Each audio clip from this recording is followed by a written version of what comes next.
The beasts of the Northeast are ready to pound the ground and amaze you for 25 laps. Jeremiah Shingelecker's on the gas. We're underway in this one.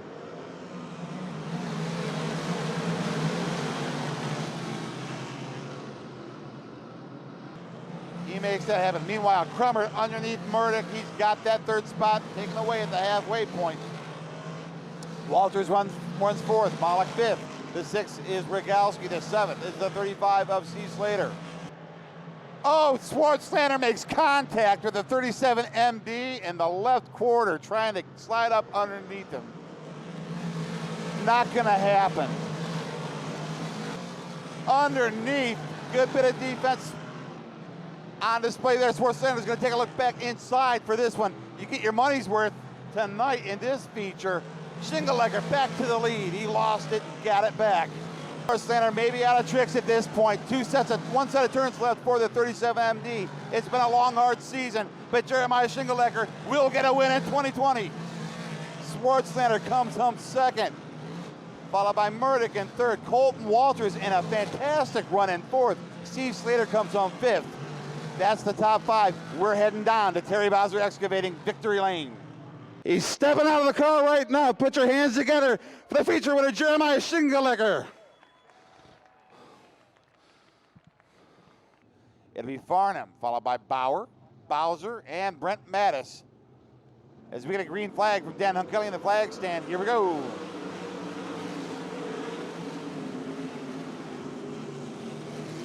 Gets a bit squirrely coming in too, almost making contact with the race leader. Meanwhile, into the lap traffic goes the battle for second between 29 of Michael Bauer and then 42 of Cy Lynch. Lynch almost gets squirrely trying to get around Hill, who will not commit to a through. All right, it's showtime here now at the action track as we've got a humdinger going right now. Bauer barely ahead of Lynch. Lynch has caught up to the tail tank of the 29 Pride machine with Michael Bauer in it, your race leader. Lynch almost bobbles a little bit into. Can Bauer catch him? He was trying to deal with a lap car there. Bauer down low. Can he come up with a miracle? No, he can't. It's Cy Lynch's race to win at the line. His first of the season. Cy Lynch is a feature winner here at the action track in 2020. He's out of the car, wing dancing. Got to be a great feeling for this young man, ladies and gentlemen, as Cy Lynch comes across to get a drink of tea right here. Mr. Lynch. 25 laps. And we're away. Cohan looks like he's going to rocket off the top of the track, but gets it back together once again. As Schattenbrand crabs around the bottom, making that bottom group work. Underneath Kelvin Cohan. Looks like he's going to take that second spot. He might bring Michael Norris with him. Let's see. Norris looks under Tommy Beck for that third spot. Not quite going to happen there. Cohan up around the top side, trying to get that momentum worked up to get back around the 29. Not going to happen. Jared Miley following Schattenbrand in the low groove. This is interesting. That Pep Corrado owned number 10 Cluse Chevrolet car. Looks like he's finally going to be able to make a good run at Cohan and take that spot away. Cohan's not giving up. Got to give him some credit. He's had the wherewithal to stick into this one and be a factor. Not going away anytime soon. Gets a good run off of 2 and actually almost gets back around Schattenbrand for the lead.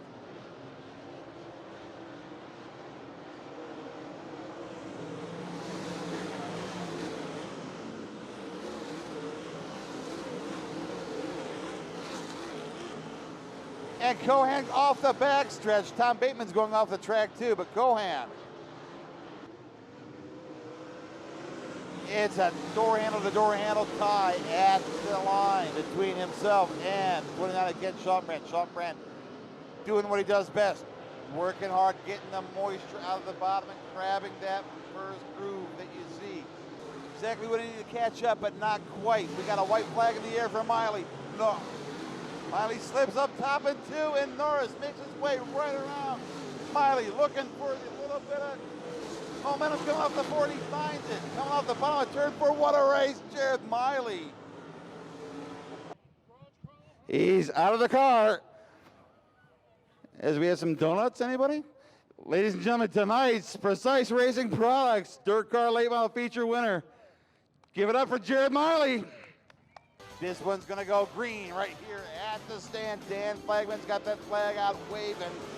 And Duke Davidson's got that right foot thumping on that loud pedal. It's Davidson, McDonald, followed by Zambati, McPherson in 4th, Joe Kelly in 5th, Tyler Dietz running 6th, Mike Miller in 7th right now. Miller to the high side of the 27 of Dietz right now for that 6th spot. All right, to the 22 of Chase Lambert pulls into the pits right now. Davidson no longer part of the equation. It looks like he's got some missing pieces perhaps. Somebody with a good jump on the start right now looks to be in charge of this one. McPherson goes upstairs. He's made a living up there over the years, but Zambati knows that and moves his car up there too. They all know who they're racing with right now. All right, McPherson letting it all hang out right now. He wants that win, if nothing else. Can't win the championship, he's gonna get the feature win one way or the other. He's gonna try to anyway. Joey Zambati's been a strong car. He's run a patient race and is going to be rewarded with yet another feature win. Make it 3 for this season for the 948 of Joey Zambati. He's climbing out of the car. Put your hands together for the body, Joey Zambati.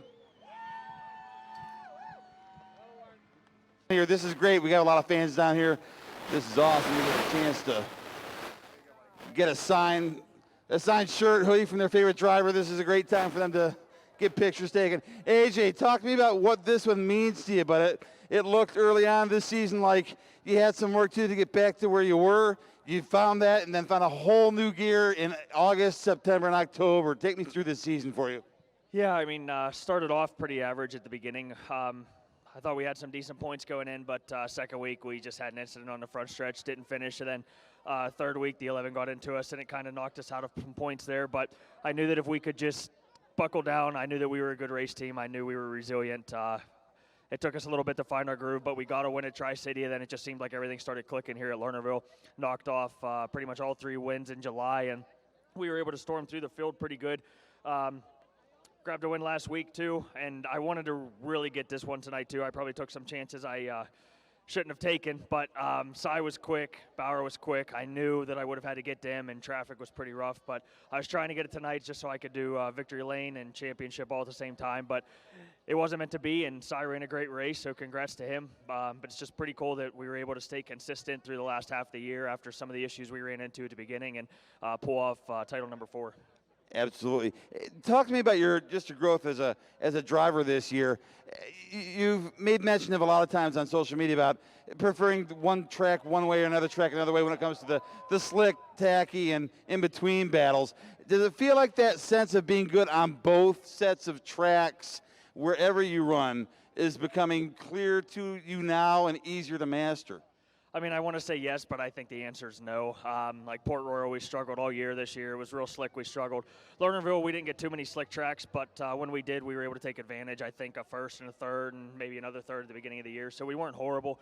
I mean, if you want to really talk about the facts, we just have a long way to go if we ever want to compete with someone like the All-Stars, the Outlaws.